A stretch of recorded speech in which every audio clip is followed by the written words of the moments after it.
kita ini surga. Nah kok bisa impor?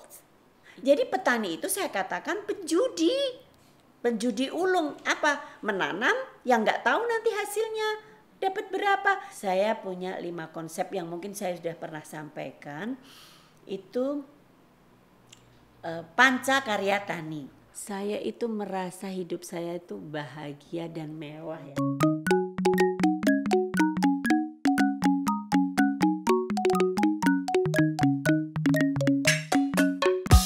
Assalamualaikum warahmatullahi wabarakatuh. Halo sahabat tani, perkenalkan saya Feby Hastalavista, hadir menemani sahabat tani untuk belajar bersama dan mencintai pertanian negeri ini bersama pemilik kebun anggrek tajam dan caping Merapi Yogyakarta. Kita sambut yang meriah Ibu Liling Watiasita. Halo Ibu Ita.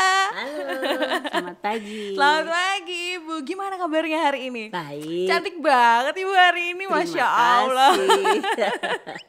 Mungkin sahabat tani belum tahu nih kalau misalnya kebun anggrek tajam dan caping Merapi Yogyakarta tuh berada di mana sih Bu?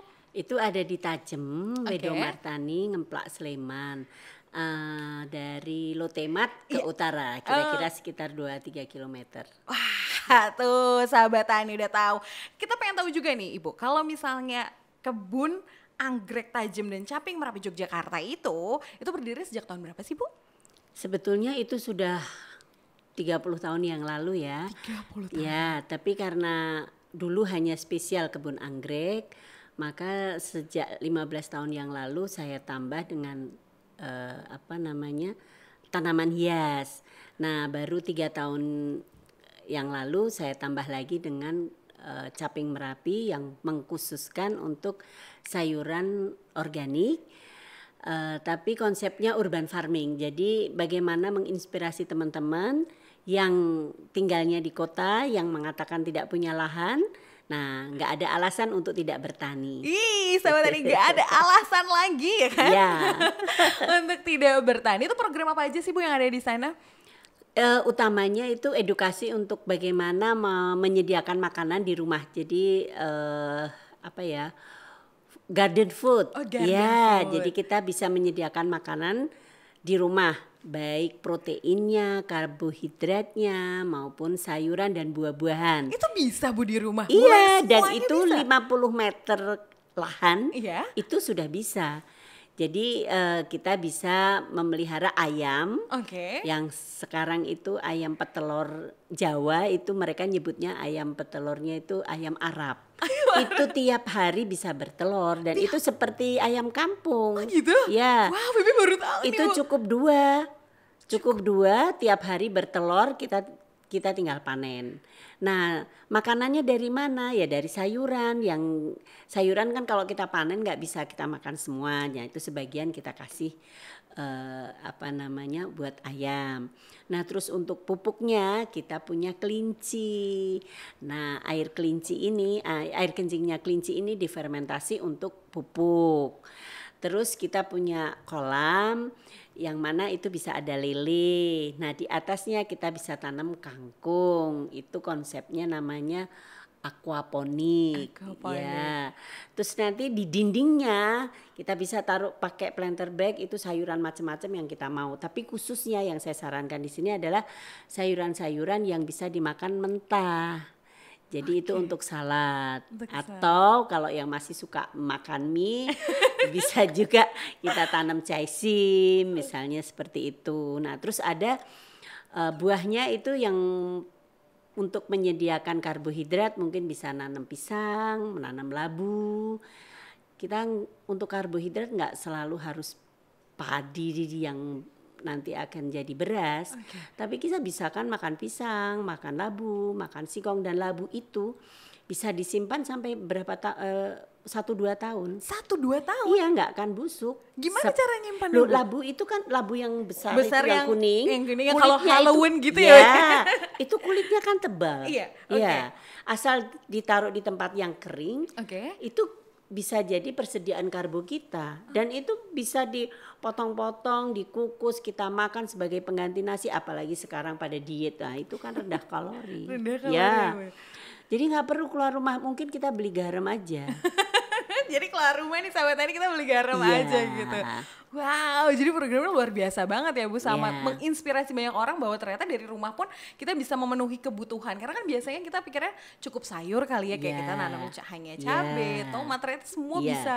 Dan apalagi di musim corona ini kita kan nggak boleh keluar rumah. Benar. Ya, membatasi untuk keluar rumah. Kalau makanan itu sudah tersedia kan ngapain kita keluar, itu satu. Yang kedua hemat. Hemat. Yang lebih bermanfaat lagi adalah bahagia karena kita mau makan tinggal panen. Makanan segar dan pasti organik. Karena kita merawat sendiri tahu bahwa karena itu mau dimakan kan kita nggak mungkin disemprot dengan pestisida, nggak mungkin pakai pupuk kimia.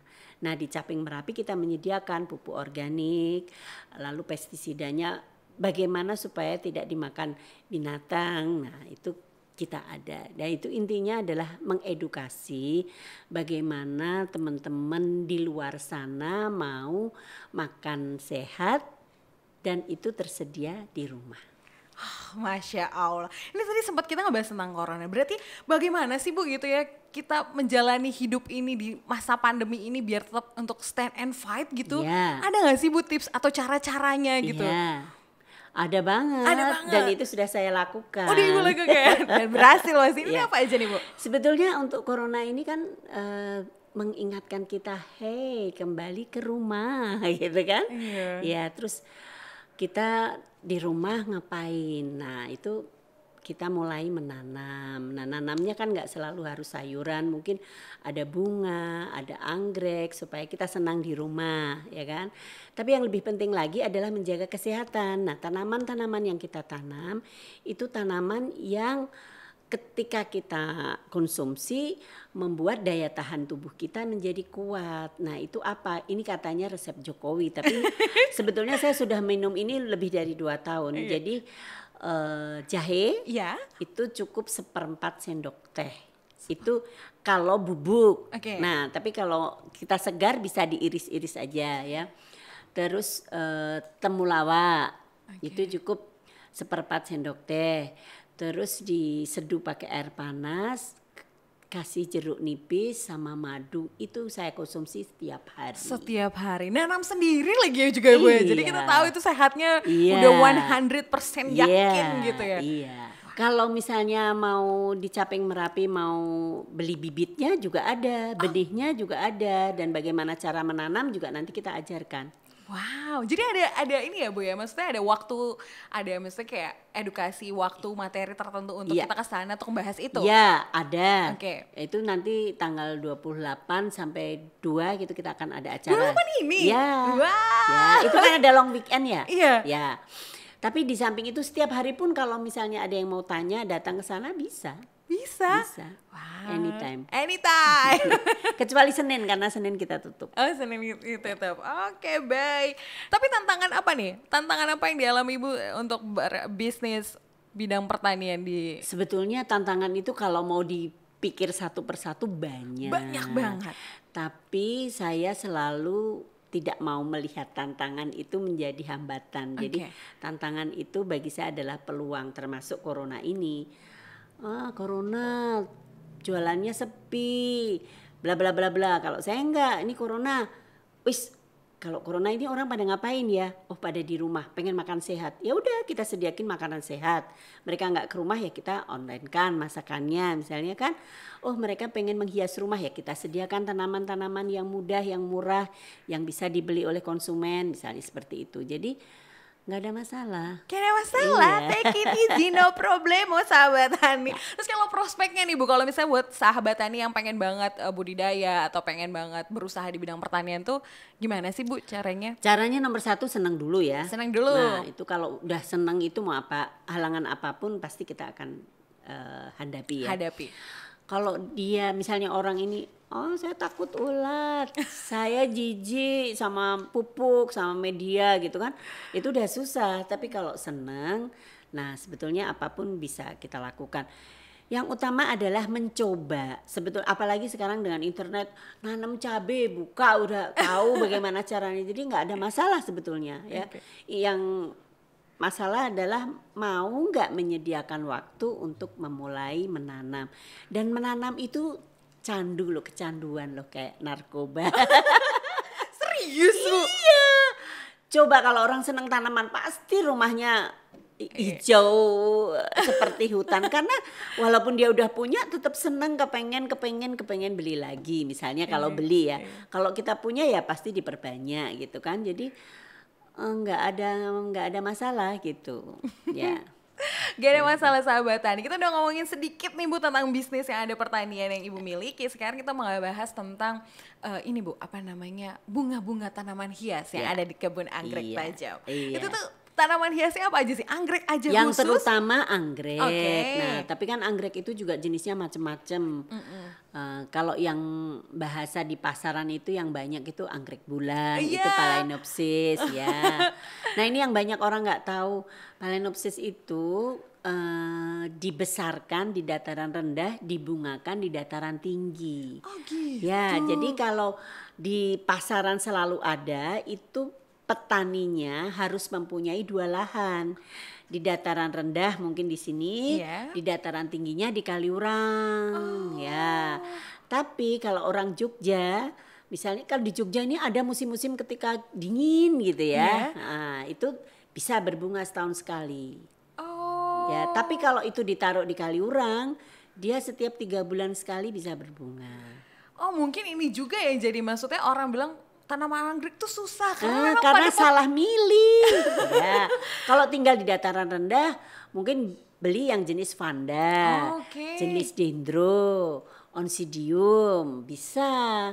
Nah, tapi kalau anggrek bulan, cattleya itu harus ada perlakuan di dataran tinggi. Oh, makanya banyak yang bilang gagal nih anggrek, padahal sebenarnya kebutuhan biologisnya memang belum terpenuhi. Belum terpenuhi. Ini kattelin ya Bu ya? Ini anggrek bulan, Phalaenopsis. Terus yang itu vanda.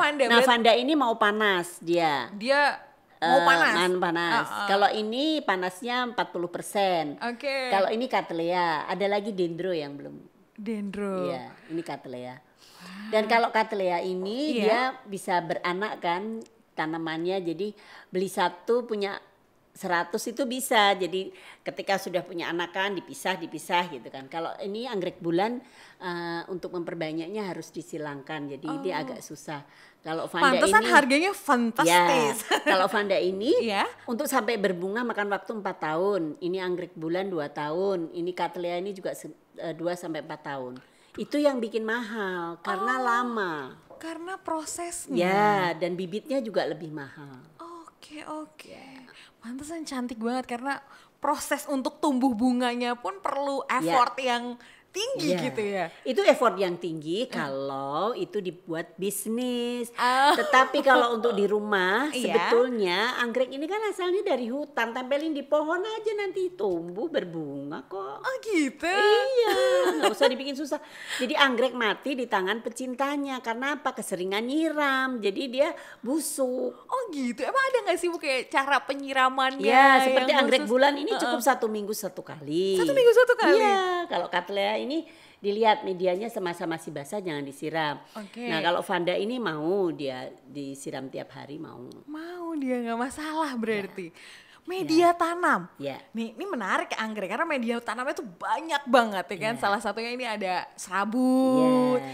Ada moss, ada sabut, ada pakis. Tapi saya sarankan pakai sabut karena sabut itu kan limbah. Kalau pakis ini sebetulnya merusak alam karena dia ada tumbuh di gunung ya. Dan dia biasanya tumbuh di pereng-pereng, itu nahan erosi. Jadi nahan supaya tanah itu tidak longsor. Nah, kalau ini diambilin akan longsor. Ya, jadi sebaiknya pakai sabut kelapa. Jadi di Thailand itu sekarang tanaman hias, anggrek semua pakai sabut kelapa. Udah nggak pakai tanah karena tanah juga kalau di sana kan tanahnya memang nggak bagus. Kalau kita tanah diambil terus kan lama-lama habis, menipis. Ya, jadi kalau sabut kelapa itu misalnya untuk anggrek yang masih muda itu dicacah jadi kokocip, jadi seperti kotak-kotak gitu ya. Nah, itu nanti direndam dengan urea supaya urea dipendam dengan air aja sampai taninnya hilang, merah-merahnya hilang. Nah, Itu terus dikeringkan baru kita simpan atau kita pakai. Itu untuk anggrek yang masih kecil-kecil. Tapi kalau udah anggrek yang besar tinggal ditempelkan aja, disabut disabutnya itu bisa. Jadi ini saya tidak merekomendasikan tapi boleh dipakai. Boleh dipakai. Iya. Oh gitu. Nah sekarang Bibi pengen tahu nih, favorit anggreknya Ibu jenis apa? Karena kan jenis anggrek kan juga banyak. Tadi kita cuplikan hanya 3 gitu. Tapi kalau favorit Ibu tuh secara pribadi tuh suka yang jenis apa? Kalau saya yang jenis spesies. Jadi kalau di sini kan di Gunung Merapi itu namanya anggrek tricolor, Vanda tricolor. Vanda tricolor. Ya, dia karena dia sudah hidup di alamnya, jadi kita nggak perlu repot-repot, dia akan berbunga dan berbunga cantik, bunganya besar-besar, Vanda seperti yang tadi ya. Cuma warnanya putih, ada totol-totolnya coklat dan baunya wangi. Ya. Oh gitu, ngomongin soal anggrek. Ini dendrobium. Ini dendrobium. Wah ini yang cantik-cantik banget. Ini untuk dataran rendah bisa. Oke, Vanda juga dataran rendah bisa. Kalau Kathleen tuh harus dataran. Cattleya sama anggrek bulan, dataran tinggi dan dataran rendah. Nah ini, soalnya banyak yang bilang anggrek tuh sulit karena kan primadonanya nih kan, anggrek tuh adalah tanamannya primadona. Nah sebetulnya dengan sulit orang beli terus mati, ya kan kita senang pedagangnya beli lagi. Tapi sebetulnya kalau tanya, kalau di kebun saya kalau menanyakan, Bu, ini bagaimana cara merawat, kita pasti akan menjelaskan. Dan besok tanggal 28 itu, di acara tanggal 28 sampai 2, itu kita buka klinik untuk tanaman. Ya, bagi misalnya ada penggemar anggrek yang tanamannya bermasalah bisa dibawa, terus ditanyakan kenapa, bagaimana cara mengatasi. Kayak kita berobat dong berarti. Iya dong, kan tanaman hidup, jadi dia kadang sakit, kadang salah makan, kena hama, atau segala macam. Atau ya itu tadi salah nangani, terlalu banyak air ya. Tapi kalau misal siram tanaman anggrek tuh kita pakai semprot atau hanya cukup disiram pakai air? Boleh. Kalau anggrek bulan tadi yang putih Phalaenopsis, itu kan dia ada media moss. Jadi itu kalau misalnya nggak banyak sih ya, masukin aja ke ember yang isi air. Udah sampai dia penuh baru kita angkat. Nah, kita siram lagi sesudah mossnya itu medianya kering. Jadi jangan disiram ini ya. Itu kalau nyiram syaratnya nggak boleh kena daun. Jadi medianya aja, karena kalau kena daun nanti airnya ada di ketiak tanaman, dia kan lembek. Nah itu membusuk. Oh, itu khusus anggrek apa semuanya nih Bu? Khusus anggrek bulan. Kalau yang lainnya ini seperti Vanda dendro kena nggak apa-apa. Karena medianya dia biasanya poros, jadi pakai areng, pakai pakis itu jadi airnya. Iya, kalau ini kan biasanya pakai moss yang itu akan menggenang. Nah sebetulnya kalau nggak mau repot-repot ya udah potnya dicopot, tempelin aja di pohon. Udah selesai ya. Pohon apa yang mau cocok untuk anggrek? Sebetulnya pohon apa aja, asal jangan terlalu rindang. Kalau terlalu rindang misalnya mangga ya. Nah itu kalau rindang sekali dia nggak kurang matahari, paling itu aja. Tapi semua pohon prinsipnya nggak masalah. Nggak masalah ya. Berarti kita bisa mematahkan bahwa anggrek sebenarnya mudah gitu ya. Lalu di hutan siapa yang rawat? Oh iya. Dia tetap hidup. Iya. Oke, berarti pertumbuhan anggrek itu dipengaruhi oleh air pasti ya Bu ya. Terus cahaya matahari. Terus apa lagi Bu? Pupuk. Ya, nah kalau ditempel di pohon, itu sebetulnya pohon itu kan ada remah-remahnya. Nah remah-remah itu sebetulnya bisa jadi pupuk. Iya, atau di udara ini kan menyediakan unsur-unsur yang dia butuhkan. Nah di hutan siapa yang ngasih pupuk, tapi dia akan berkembang. Jadi sebetulnya dia nggak diapa-apain, alam ini sudah memberikan makanan buat dia. Cuma kalau di hutan makanannya lebih banyak, kalau di kota mungkin polusinya yang lebih banyak. Nah itu yang akhirnya harus kita suplai. Nah kalau di rumah itu nggak perlu harus beli pupuk, kita pakai leri aja bisa. Jadi cucian beras diendapkan 1 malam. Cucian beras? Iya, terus disiramkan seminggu sekali atau seminggu 2 kali. Terus kalau kita nyuci ikan, nyuci ayam atau telur, itu kulit telur kita remas-remas, taruh, itu juga udah cukup gitu loh. Oh gitu. Iya, jadi nggak harus menyediakan dengan susah. Wah, menarik. Ya ampun, Ibu luar biasa sekali. Tapi Tadi malah ada juga yang ngasih micin ya, saya sendiri belum pernah sih. ngasih micin ya, Bu? Iya. Oke. Terus sahabat Tani nih, kita pengen tahu nih, pengen mengenal sosok lebih dekat dari sosok Ibu Ita. Ada apa sih Mita sih, gak ada apa-apanya. Wow, ini nih adalah momen terindah Feby bertemu sama Bu Ita dan kita ngobrol-ngobrol dan disuguhin sama jeruk. Sampai hari ini nggak pernah lupa rasanya kayak gimana karena enak banget. Mungkin karena organik kali ya, Bu ya. Iya. Wah, so disediain. Enggak karena haus kali. Oh iya benar. Karena ngelak ya. Wah, Ibu Ita di sini. Ini tuh kafenya ya, Bu ya, kalau di Caping Merapi ya? Warung. Oh, warungnya menyediakan berbagai macam olahan berarti di sana. Iya. Olahan dari hasil kebun. Hasil kebun yang di sana petik langsung Iya. kita dihidangkan di sana. Menunya apa aja sih? Boleh tahu nggak sih kita? Sebetulnya kalau yang sekarang itu lebih ke apa namanya, bakmi godok ya, Oh, itu. iya. Tapi kalau orang-orang kan pakainya kol, Iya. saisim, kita pakainya kil. Wah, mega. Terus telurnya pakai telur ayam kampung, kalau enggak telur bebek, Oh, yang kayak gitu. gitu. Kalau sayur lodeh ya sayur lodeh dari kebun. Pokoknya apa yang ada di kebun aja. Pokoknya apa yang ada di Iya. kebun ya. Wow. Nah ini, kalau ini sahabat Tani juga harus tahu nih, ini Ibu Ita punya anak-anak yang cantik-cantik. Yang satu kayaknya Iya, itu udah cowok, suaminya juga cantik.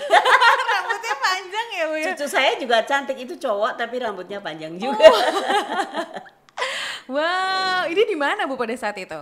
Ini kita lagi di Solo, kebetulan ada teman yang menikah terus teman yang menikah terus kita hadir gitu. Wow. Sekalian bikin foto keluarga. Gak heran kalau Bu Ita anak-anaknya cantik, Bu Itanya juga cantik banget ini. Wah, berarti dua-duanya sudah menikah Ibu anaknya? Enggak, yang nomor 2 belum. Oh, yang dua belum. Wah, sahabatannya langsung keker-keker dan teman-teman yang sini langsung dikeker-keker. Oh gitu, wow. Ibu tuh kalau misalnya hari-hari tuh selain di Caping Merapi disebutkan oleh Taman Anggrek Tajem, daily activity-nya Ibu? Sebetulnya kalau ditanya aktivitasnya hampir 80% di kebun ya. Oke. Makanya saya sekarang hitam banget nih. Jadi pagi saya selalu memulai dengan jam 4 pagi. Jam 4 pagi? Biasa kita sembahyang jam 5 pokoknya udah kelihatan ada matahari, saya keluar nomor 1 keliling kebun. Wow. Tapi kok Ibu ini sih Bu, maksudnya kalau ada yang datang sharing itu kok maksudnya Ibu mau untuk share ilmu yang Ibu punya? Sebetulnya ilmu itu kan saya dapat dari teman-teman juga ya. Oke. Itu saya pungut dari jalanan karena memang saya kuliahnya dari ekonomi dan perbankan, bukan Oke. dari ekonomi. Lalu saya juga bukan keturunan pengusaha. Nah, kan berarti saya harus banyak belajar. Nah, kalau saya mendapatkan dari orang lain dengan sukarela mereka berbagi dengan saya, kalau ada yang mau minta ya saya bagikan lah, kenapa enggak gitu. Sebetulnya ilmu yang kita bagikan itu kita berbagi 2 misalnya, kita sebetulnya bisa mendapatkan 5 karena selalu ada ilmu-ilmu baru dan itu kepada siapapun. Kepada siapapun. Ya. Wow, keren banget Ibu, Masya Allah. Nah sekarang Baby juga pengen tanya nih sama Ibu tentang pertanian Indonesia.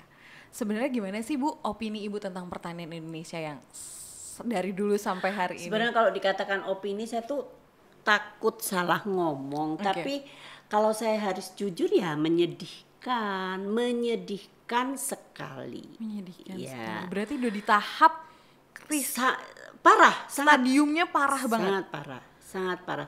Makanya saya mau hadir di sini, saya senang banget ketemu anak-anak muda yang kok mau ya melirik di pertanian gitu loh. Padahal dia memang hari-hari sebetulnya makan juga ya.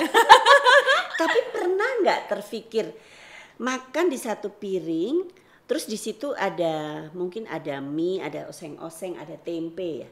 Perjalanan tempe sampai di piring kita itu bagaimana? Perjalanan sayuran kita itu sampai di piring ini bagaimana? Betapa petani itu bersusah payah karena kita merasa membeli, Ya. kadang-kadang nggak membeli, mungkin itu orang tua yang sudah menyediakan atau kantor yang sudah menyediakan. Makan nggak habis, taruh aja, ya kan? Masak berlebih, buang aja. Padahal itu proses sampai di piring itu luar biasa. Nah ini yang kadang-kadang, aduh gimana ya. Nah karena kembali lagi ke pertanian Indonesia. Mungkin kalau mau buka bagaimana import kita yang katanya negara agraris, terus tanahnya subur, ada dataran tinggi, dataran rendah, matahari 360 Iya. ada matahari. Sementara di negara lain ada musim dingin, ada nggak ada matahari, ada yang nggak punya air, ada yang hanya tinggi dataran tinggi saja. Kita ini surga. Nah kok bisa import? Ya kan, bawang putih dulu kita punya, sekarang hampir 100% impor. Buah-buahan lokalnya mana? Kita punya kepel ya. Pernah makan kepel? Belum pernah. Itu Ya. kepala kayak Bahkan gimana? cepluan kita malah mendatangkan. Padahal itu cepluan tumbuh di. Nah, cuma itu harus dimuliakan. Artinya apa? Tanaman-tanaman yang asli itu kan biasanya kecil-kecil, rasanya asam. Jadi bagaimana bisa lebih besar, bagaimana bisa manis. Nah, ini kan dari Thailand ini lebih gigih untuk melakukan pemuliaan, sementara kita hanya menikmati hasilnya saja. Tapi saya lihat teman-teman sekarang sudah mulai ada beberapa yang cinta mau mengumpulkan hasil-hasil bibit-bibit lokal yang mungkin mau dikembangkan. Jadi kalau petani kita bagaimana itu, terutama saya kalau pergi selalu lihat pasar, ke daerah lain saya lihat pasar. Itu yang namanya sayuran-sayuran nenek moyang kita sudah nggak ada di pasaran. Yang ada semua standar kol, brokoli, yang sebetulnya itu bukan asli Indonesia. Itu sudah jelas bahwa bibitnya berarti harus beli dari luar, ya kan? Terus itu bukan asli Indonesia. Nah, sekarang itu yang menguasai di pasaran itu. Lalu yang kedua, cara budidayanya itu dengan pestisida, dengan kimia, yang mana di negara lain itu sudah ditinggalkan. Justru kita rame-rame karena kepengen hasil produksinya banyak, menggunakan pupuk kimia, menggunakan pestisida. Ya, ini yang membuat saya mengatakan darurat ya. Darurat, ya, berarti gawat banget. Sebetulnya kita punya tanaman-tanaman yang nggak perlu pestisida dan nggak disukai binatang, itu banyak sekali, antara lain daun pepaya, daun singkong. Itu binatang nggak suka. Terus daun kenikir, bayam, iya kan? Nggak pernah makan ya? Bayam, kecipir, itu nggak ada binatangnya, dan itu bisa organik gitu. Kenapa kita mesti maksain harus makan buncis, makan kailan, makan brokoli? Kenapa ya? Feby tersadarkan karena biasanya kalau dulu zaman masih Feby kecil itu suka ada daun singkong tiap tukang sayur yang sering Feby datang. Sekarang udah nggak ada ya. Sekarang semua kangkung cabut, bayam cabut, dan itu bibitnya harus beli, benihnya harus beli terus menerus. Sementara kalau kita dulu bayam itu sampai besar-besar tinggi, nanti di bawahnya udah ada tumbuh lagi, kita tinggal panenin aja yang muda-muda, nanti tumbuh daun baru lagi gitu. Yang paling gawat, saya ngatakan gawat, itu adalah selera pasarnya nih, konsumen kita ini. Kita bukan penghasil terigu, coba siapa yang nggak makan mie, super mie, ya kan? Iya. Kita bukan penghasil terigu, kita harusnya makannya mie-nya yang mie putih, bihun, itu dari beras. Nah, dari makannya aja kita sekarang udah terbalik. Sayur yang disukai sudah terbalik. Nah, akhirnya apa? Semua impor. Akhirnya bagaimana kehidupan petani? Petaninya jadi miskin karena hasil taninya tidak ada yang membeli. Nggak ada yang membeli ya. Coba datang ke satu acara pernikahan. Nah, ini kan kebetulan di sini juga IO-IO ya. Berapa persen hidangan itu berbentuk sayuran? Pasti cuma ada salad, capcay, mungkin ada gado-gado, itu sudah. Yang lainnya ayam, ikan, ya kan? itu semua protein, semua lauk. Lah kalau di pesta aja, di pesta, di hotel, di restoran, lebih banyak protein daripada sayuran. Lah terus sayurnya petani itu kemana? Sementara orang-orang yang mau sehat termasuk Huges, makanlah sayuran, makanlah buah-buahan. Makan Raw food. Raw food. Nah sekarang kemana? Nah ini juga sementara petani kita nanam berhektar-hektar, saya juga bingung. Aduh akhirnya jadi apa? Jadi sampah.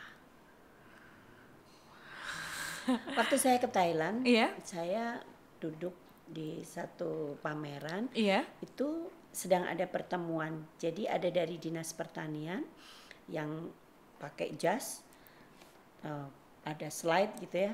Sementara petaninya sama nih pakai celana pendek, pakai kaos, pakai sendal gitu ya. Semua duduk di tempat yang terhormat gitu. Dia presentasi. Nih kita tahun sekian akan ekspor ini dari negara ini dengan jumlah sekian. Dengan harga sekian. Siapa yang mau bertani? Sisi sayuran, sisi buah, sisi tanaman hias. Jadi udah ada kepastian. Oh, lalu ada dari perbankan. Nah besok saya mau nanam ini, bibitnya disediakan dari pemerintah ataupun harus beli. Nah nanti dari perbankan kamu membutuhkan apa? Dengan bunga sekian. Pasarnya sudah jelas, jumlahnya sudah jelas. Lah kalau permintaannya memang 100, kenapa bikin 200, kenapa bikin 300? Ya pasti harganya akan jatuh. Nah sekarang petani kita tuh menanam dapat informasi dari mana? Nah ini menarik Feby. Kok di Thailand bisa ketahuan ya? Maksudnya bisa tersampaikan bahwa ini loh kita butuh tahun sekian butuh data itu loh Bu, data itu kok bisa dapat? Ya sebetulnya kita juga punya statistik kan. Yes. Seharusnya buat kita sendiri aja, nih masyarakat Indonesia nih butuh beras sekian, kedelai sekian, sayuran sekian, buah sekian kan ada. Tinggal dibagi lahannya berapa, petaninya ada berapa untuk memenuhi kebutuhan kita sendiri. Kita kebutuhannya sekian, distribusinya bagaimana? Untuk dalam negeri saja itu kita tuh cukup. Gak perlu impor, tapi kan semua harus ditata dan diatur, bukan di pembiaran begitu saja. Lah informasi pasar nggak tahu, informasi harga. Nah, jadi petani itu saya katakan penjudi ulung. Apa? Menanam yang nggak tahu nanti hasilnya dapat berapa, dapat bagus harganya ya alhamdulillah, enggak ya lagi apes. Oh my god. Iya ya. Nah, kalau anak-anak muda mau bertani, mereka nggak akan gegabah menanam terus nanti yang beli siapa, harganya berapa, jualnya di mana. Makanya survei pasar dulu. Apa nih kebutuhannya? Paling nggak kita impor apa sih? Oh impor itu, jumlahnya sekian. Bagaimana nggak impor? Kita sediakan tanaman. Nah seperti itu. Makanya dengan yang saya katakan pertanian kita ini seperti hidup di hutan belantara yang nggak tahu jalannya, mataharinya di mana, kita jalan itu nanti tujuannya sampai kemana kan kita nggak tahu. Saya punya 5 konsep yang mungkin saya sudah pernah sampaikan. Itu Pancakarya Tani. Pancakarya Tani. Ya, karena petani untuk hidup bertahan yang di Indonesia yang situasi seperti ini, petani alangkah baiknya melakukan 5 hal ini. Jadi ketika kita mau bertani, itu kita sudah harus memikirkan bisa nggak diwisatakan. Makanya saya punya kegiatan panen di kebun, ya kan? Iya. Nah, itu jadi wisata bisa. Jadi mungkin dibikin jalan yang bagus, apalagi sekarang lagi rame-ramenya hobi selfie, foto-foto Instagramable coba gitu ya. Itu foto di kebun tomat, mungkin di kebun cabe, di kebun kale, kan keren ya kan? Keren. Nah, di kebun anggrek. Ya, diwisatakan, mungkin masuk bayar 50.000 dikasih keranjang petik, dia udah seneng. Seneng banget. Petaninya juga seneng, ya kan? Itu diwisatakan. Yang kedua, bisa nggak untuk edukasi? Jadi nggak selalu harus sayuran, bunga dan buah. Padi aja nih sekarang udah pernah nggak ke Magelang? Padi aja, kebun padi itu bisa diwisatakan. Bisa diwisatakan. Iya, bagaimana itu padi itu nanti ada di galengannya itu dibikin lebih besar, ya kan? Nah nanti padinya itu ketika mau tanam itu airnya kan mengenang, nah itu dikasih ikan misalnya. Di sela-sela kebun padi ada cakruk, cakruk tahu kan? Rumah-rumah kecil rumah ya. kecil. Nah orang bisa makan-makan di sawah. Sambil menikmati pemandangan gitu ya. Jadi wisatanya ada edukasinya, bagaimana cara menanam padi, bagaimana cara menumbuk gabah bisa jadi beras ya kan. Nah bagaimana ngeluku, nah kan ada tuh wisata ngeluku anak-anak gitu kan. Atau padinya itu karena kita padinya ada airnya dikasih ikan, bagaimana mancing ikan gitu kan. Nah itu bisa diwisatakan. Jadi terus edukasi tadi belajar bagaimana cara bertani. Nah terus yang keempat menjual pada konsumen langsung. Bayangkan kalau petani sekarang ini dari kebun petani sampai ke pasar itu harganya udah berlipat-lipat. Tadi saya pernah cerita kol ya, kol atau cabai. Cabai itu di tempat saya 10.000, kalau di supermarket 40, kalau di pasar 20. Nah bagaimana konsumen itu petik di kebun bayar 20 atau bayar 15. Petaninya seneng dapat 5.000 tambahan, konsumennya seneng daripada beli 40.000 di supermarket, lebih seneng lagi metik sendiri. Nah ini jadi menjual pada konsumen langsung, lalu mengolah. Ya jangan kita sekarang panen cabai harus jual cabai fresh. Cabai itu ada yang bagus, ada yang setengah bagus, ada yang nggak bagus. Yang nggak bagus diolah jadi sambal, diolah jadi bon cabai kering, ya kan? Nah itu bisa, atau dibikin keripik cabai. Bahkan kemarin saya keripik bikin cabai? Ya, saya bikin tempura cabai. Tempura cabai yang masih hijau, kita celup pakai tepung tempura, digoreng, dimakan cocol, enak, udah nggak perlu pakai sambal. Karena sudah ada cita rasa pedesnya langsung ya. Iya. Bahkan sekarang camilan sehat itu ada loh cabenya, cabai yang dikeringkan aja itu bisa buat camilan sehat. Nah itu diolah, jadi udah nilai tambah kan? Nilai tambah untuk petaninya gitu ya. Nah yang kelima baru jual ke tengkulak. Nah yang dilakukan petani sekarang tuh yang kelima yang nilai ekonominya paling rendah. Ekonominya yang paling rendah. Ya. Jadi saya kan tadi ditanya, Bu kendalanya apa? Kalau kita ngomong kendala udahlah itu malah nggak jalan. Nah dengan situasi yang seperti ini kita bisa menyikapi bagaimana kita bisa survive menjadi petani di Indonesia.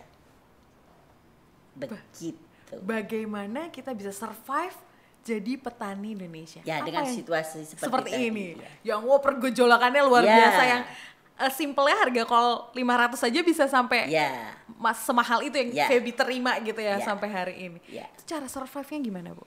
Ya itu tadi saya melakukan 5 tadi. Ya, Pancakarya Tani. Jadi petani bergabung mungkin dengan luasan lahan 1 hektar atau 2 hektar atau 5 hektar. Yuk kita kumpul-kumpul, ayo mau nanam apa, bagaimana kita cara mewisatakan, bagaimana mengedukasi ya.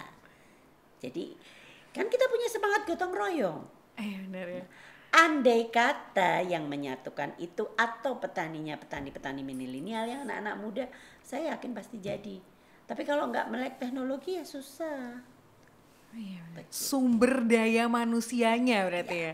Yang benar-benar harus disiapkan. Jadi buat anak-anak muda kayak kita nih, sahabat tani ya kan, punya semangat yang tinggi, edukasi juga tercukupi, jadi kita nggak akan lagi nih import lagi gitu ya. Yang pasti akan mendapatkan makanan yang sehat dan murah. Iya bener sih. Wow, keren banget Ibu. Berarti itu adalah caranya, cara kita untuk survive jadi petani. Terus gimana Bu caranya membangun kesadaran dan kecerdasan masyarakat dalam meningkatkan? Sebetulnya kesadaran dan kecerdasan, yaitu karena kita nggak sadar-sadar, nggak cerdas-cerdas, padahal udah belajar terus-menerus, ya datanglah corona. Itu kan satu peringatan dari Tuhan. Hei kamu, gitu kan, balik ke rumah, lihat kamu di rumah ada apa. Jangan keluyuran aja, bersyukur bahwa Tuhan memberikan kamu misalnya kesehatan, keluarga, rumah yang indah. Bahkan saking sibuknya nggak pernah bercengkrama di rumah, ya kan? Nah itu. Iya padahal adalah kita sibuk sama urusan kita, mengejar duniawi kita tuh Ya. yang semakin kurang. Yang lucunya mengejar terus nggak menikmati karena semua terbuang aja. Semua terbuang aja. Lah iya sekarang gini, Gimana? kita cari uang ya. Iya. Gajiannya berapa mas? Sebutkan. Terus akhir bulan di rekening punya apa? Nah sebetulnya yang akhir bulan yang ada di rekening itulah yang kita dapatkan. Tapi kalau di rekening akhir bulan kita nggak dapatkan kan berarti kita dapat tapi cuma dibuang. Coba ngapain? Misalnya ke kantor, Iya. mesti beli lipstik, baju, transport, ya kan? Iya. Ngafe. Terus beli mobil, beli motor, kredit semua. Uangnya hilang semua kan? Iya. Nggak parkir. Tadi saya dalam perjalanan cerita, saya itu merasa hidup saya itu bahagia dan mewah ya. Mewah bagi saya adalah ketika mau makan tinggal petik, ya kan? Iya. Mau ikan tinggal ambil di kolam, mau telur tinggal ambil di kandang. Terus saya masak, nah salad, telurnya dibikin daripada di hotel kan mahal ya. Dan itu enak lagi ya. Iya. Terus kita makan di halaman di belakang rumah sambil lihat itu di tempat saya tuh burungnya bagus-bagus. Burung, kupu-kupu, suara ayam, suara ikan, suara binatang-binatang yang lain.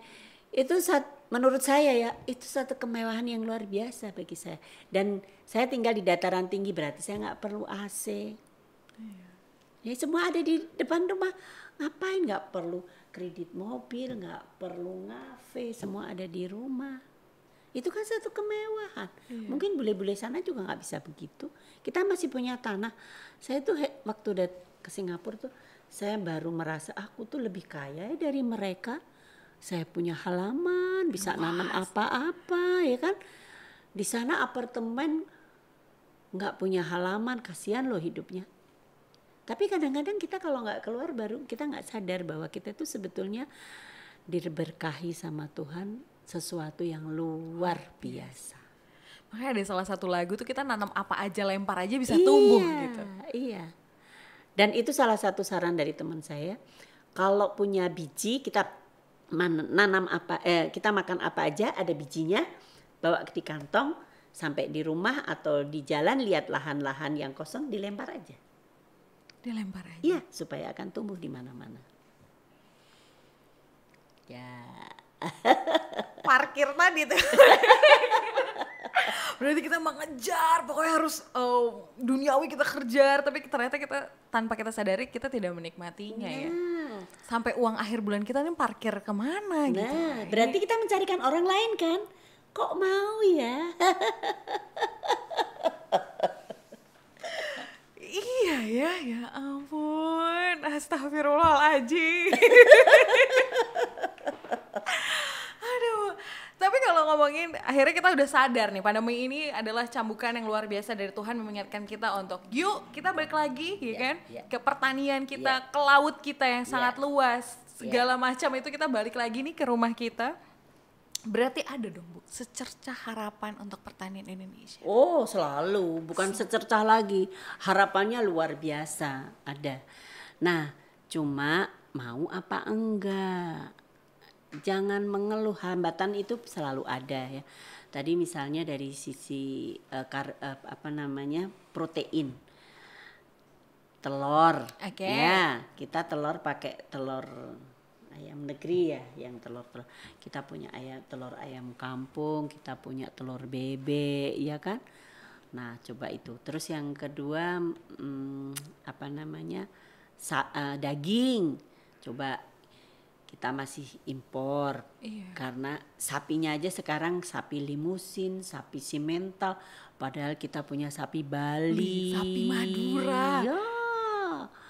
Coba susunya kita juga bisa, proteinnya ya kan. Jadi apa? Masalahnya tuh mau apa enggak. Jangan mengeluh. Yang penting action. Terus gini, corona ini saat kita untuk melakukan restart ya. Kalau di komputer tuh ya di restart. Dipateni tuh Mas. Dibuka lagi. Coba pernah enggak berpikir umurku piro ya? aku udah ngapain ya, dapat apa ya. Kadang-kadang kita hidup tuh nggak lupa kalau kita tuh seperti robot toh, pagi tangi neng kantor engko mulih maneh wis gitu aja. Tanpa kita berpikir apa sih yang udah kita capai, apa sih yang mau kita capai, apa sih yang sudah kita perbuat, prestasi apa sih yang sudah kita perbuat untuk orang tua, untuk keluarga, untuk masyarakat.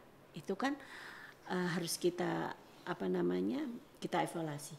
Tapi yang paling penting kalau saya setiap mau tidur, bangun tidur, saya selalu bersyukur pada Tuhan.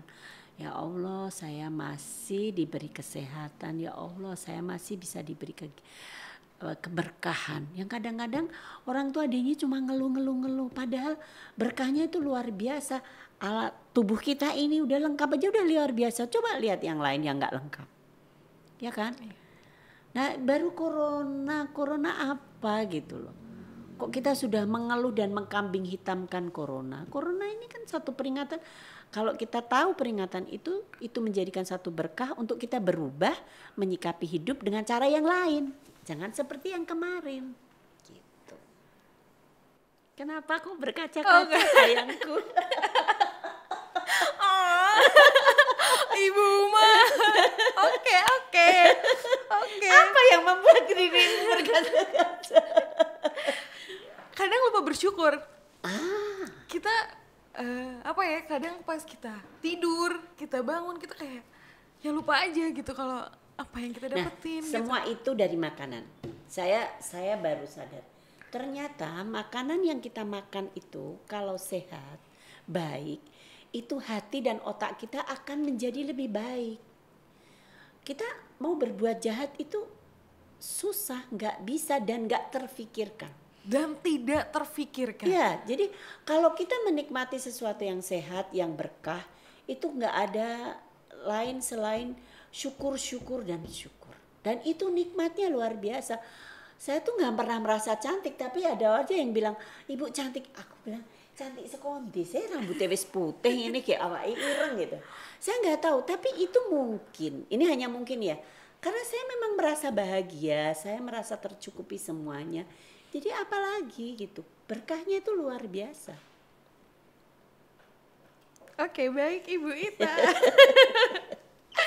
Tadi kan ini dari sisi kita nih Bu, kita harus lebih sadar, lebih cerdas, lebih bersyukur, lebih mengkonsumsi makanan sehat karena mempengaruhi otak dan hati kita. Ya.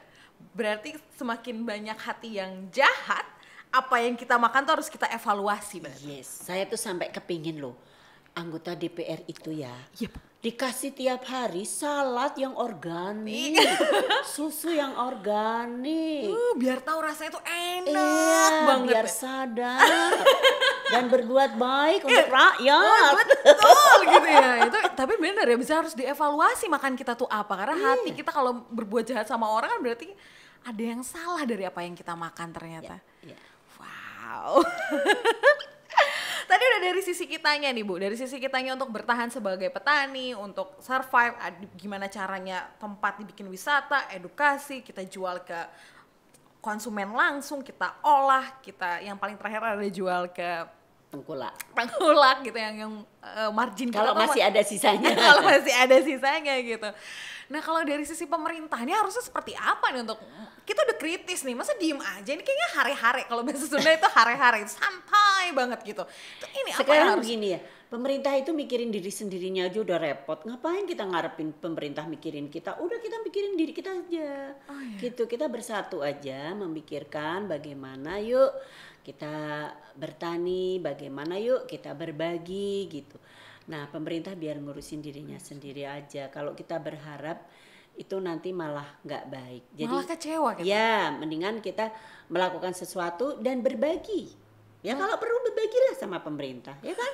Berbagi informasi, berbagi makanan sehat, ya kan? Biar hati dan pikirannya sehat gitu ya. Iya. Oke, terima kasih banyak Ibu Ita untuk sharing hari ini, luar biasa, Masya Allah. Nasihat yang selalu Feby pegang dalam hidup adalah takkan ada yang pernah sia-sia dalam hidup kita. Yang apa yang kita lakukan tidak akan pernah ada yang sia-sia. Sekecil apapun, Tuhan pasti akan membalasnya di masa depan. Terima kasih, Feby pamit. Wassalamualaikum warahmatullahi wabarakatuh. Waalaikumsalam warahmatullahi wabarakatuh.